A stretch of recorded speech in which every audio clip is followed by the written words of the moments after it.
Good morning everyone. তোমরা সবাই ভালো আছো তো? আমিও ভালো আছি। আজকের ব্লগটা শুরু করছি।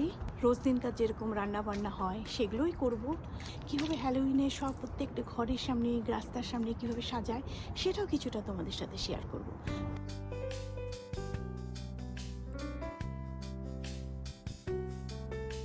আমার মোস্টলি সকালটা শুরু হয় এই মর্নিং ওয়াক, আর তারপরে সংসারে রান্নাবান্না করে তবে যাই কাজ করতে।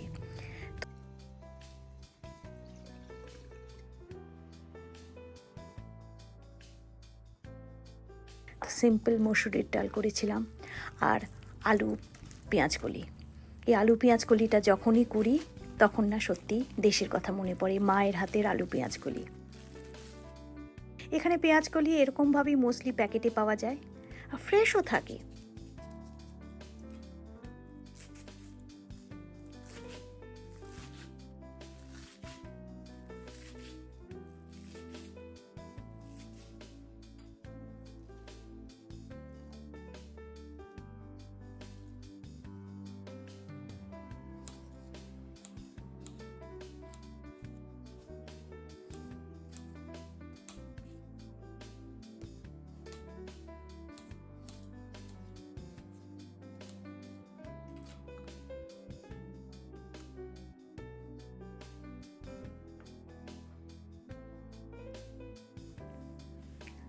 কড়াইতে সর্ষের তেল দিয়ে কালো জিরে দিলাম, আর তারপরে আলুটা আর একটা কি দুটো কাঁচা লঙ্কা দিয়েছিলাম, একটু ভাজা ভাজা করে নিলাম। একটু হলুদ, একটু লবণ, একটু বেশ কিছুক্ষণ ভাজা ভাজা হলে অল্প একটু জল দিয়ে দেখলাম একটু নাড়াচাড়া করে সেদ্ধ হয়েছে কিনা। তারপরে পেঁয়াজ কলিটা দিলাম, ব্যাস সেটা ভাজা ভাজা করে হয়ে গেল আলু পেঁয়াজ কলি। সিম্পল বাট খুব টেস্টি। আলু পেঁয়াজ কলিটা দেখতে অনেকটা এরকম হয়েছিল, খেতে কিন্তু ভালো হয়েছিল।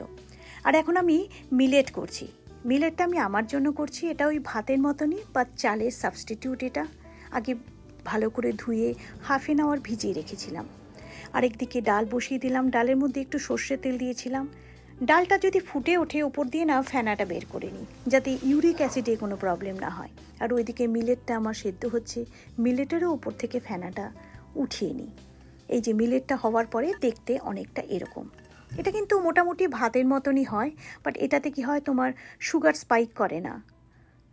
আর আমার এখন ডালটা যেহেতু হয়ে গেছে, সেটাতে ফোড়ন দেওয়ার জন্য শুকনো লঙ্কা, কালো জিরে, একটু পেঁয়াজ ডুমো ডুমো করে কেটে সেটা ভাজা ভাজা করেছি, করে ওপর থেকে ডালটা ঢেলে দিয়েছি।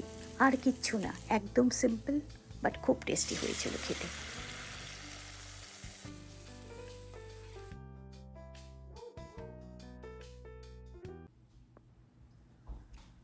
সকালবেলাতে যেদিকে তাকাচ্ছি হ্যালোউইনের সুন্দর সুন্দর ডেকোরেশন।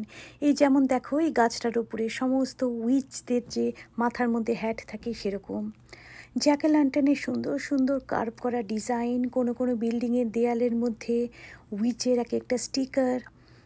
পুরো এনভায়রনমেন্টটাই যেন ডিফারেন্ট হয়ে যায়। কোনো কোনো বাড়িতে আবার বড় বড় মাকড়সা, যা অ্যাজিব একটা মাকড়সা জালের মধ্যে। কোনোখানে আবার জাস্ট হ্যালোউইন বলে একটা প্ল্যাকার্ড টাঙানো রয়েছে। আবার যেখানেই যাচ্ছি ক্রিয়েটিভিটি যেন ছড়িয়ে পড়ছে।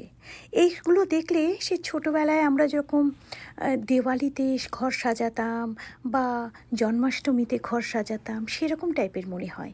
এটা হচ্ছে দিয়া দালে মর্তেস, মেক্সিকানদের একটা ফেস্টিভ্যাল। ওই আমাদের এই ভূত চতুর্দশী টাইপেরই, যারা মারা গিয়েছে তাদেরকে স্মরণে রেখে ওরা এই ফেস্টিভ্যালটা করে।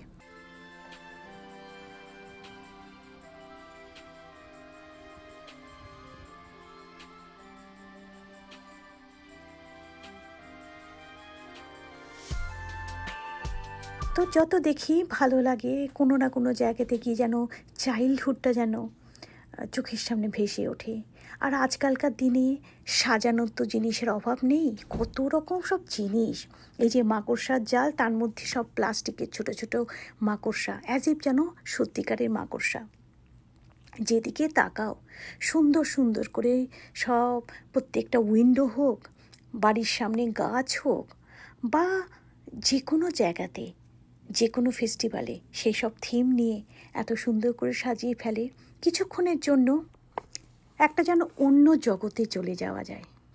জীবনের নর্মাল লাইফের ব্যস্ততা, আপস অ্যান্ড ডাউন সব কিছু ছেড়ে মনে হয় যেন তুমি একটা ডিফারেন্ট জগতে চলে গিয়েছো, যেখানে এই ভূত ওরিয়েন্টেড জিনিস রয়েছে, তার মাঝখান থেকে তুমি হেঁটে বেড়াচ্ছ। সবচেয়ে বড় কথা হচ্ছে, কোনো ফেস্টিভ্যাল থাকুক বা না থাকুক, এই যে আর্লি মর্নিংয়ে এই যে হাঁটা, সেটা শুধু শরীরটাকে অ্যাক্টিভ রাখে সেটা না, মনটাকেও কিন্তু দিব্যি ফ্রেশ রাখে। সারা শহর যখন ঘুমিয়ে আছে, দোকানগুলো সবে খুলেছে, শুধু তুমি তোমার কিছুটা সময় নিজের জন্য দিচ্ছ। এই যে দেখো, এখন দোকানে কোনো কাস্টমারও নেই কিন্তু এই গ্রসারি স্টোরটাতে। বিকেলবেলায় অনেকে বাড়ির সামনে এসেছিল জানো, বিভিন্ন সব সাজগোজ করে ট্রিক অর ট্রিট করতে।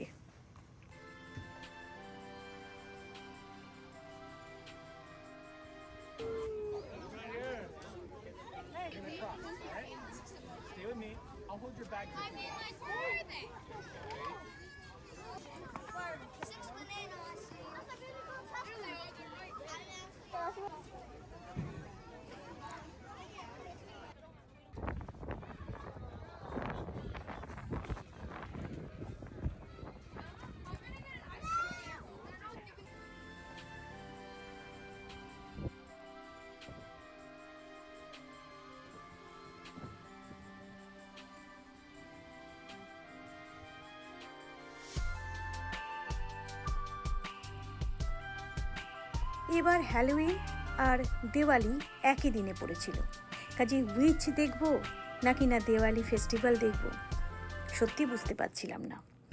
বাড়ির একটু সামনেই একটা ইন্ডিয়ান ফ্যামিলি দেখলাম, সুন্দর ফায়ার ক্র্যাকার্স জ্বালাচ্ছিল, দেখে ভারী ভালো লাগলো। কিছুক্ষণ ওটা দেখে মনটাকে ভরিয়ে নিলাম। আজকে তাহলে এখানেই রাখি বন্ধুরা, খুব তাড়াতাড়ি আবার আরেকটা ভিডিও নিয়ে তোমাদের সামনে আসবো। Till then, stay happy, stay healthy and stay positive. Love you all.